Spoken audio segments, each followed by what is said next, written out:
ហើយនេះបងអូនហើយមកប្រើកូនបើឲ្យកាត់ភ្លើងឲ្យម្ដងលោកអើយប្រកាត់ម្ដងដូចពិបាកដល់ហើយមើល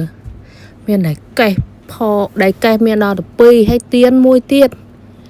អើយប្រើកូនបើឲ្យប្រកាត់ចាំមើលតែឆៃអត់ចាំមើល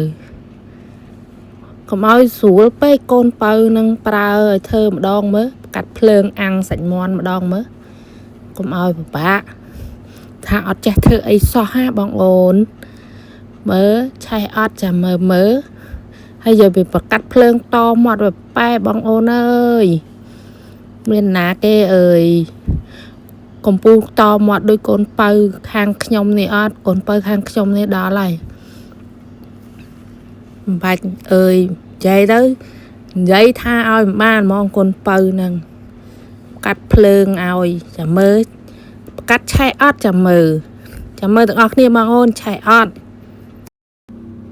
ខាងខ្ញុំនេះមានតែសាច់មាន់ហ្នឹងឯងបងអូនអើយមានផ្លូវមាន់ទ្រុងមាន់ប្រឡាក់ហ្នឹងឯងអាំងថ្ងៃហ្នឹងបងអូនណានេះឆ្អិនឲ្យកូនបើប្រកាត់ភ្លើងឆែដែរតាបងអូនណាបងអូនណាមកអើយញ៉ាំ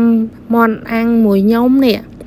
ហើយមានអើយកដៅសន្សំចេកថ្ងៃសែនពីសន្សំមិញយកមកកដៅជាមួយគ្នាទៀតកូនបើប្រើបានជាការយកជាការបានតាបងអូន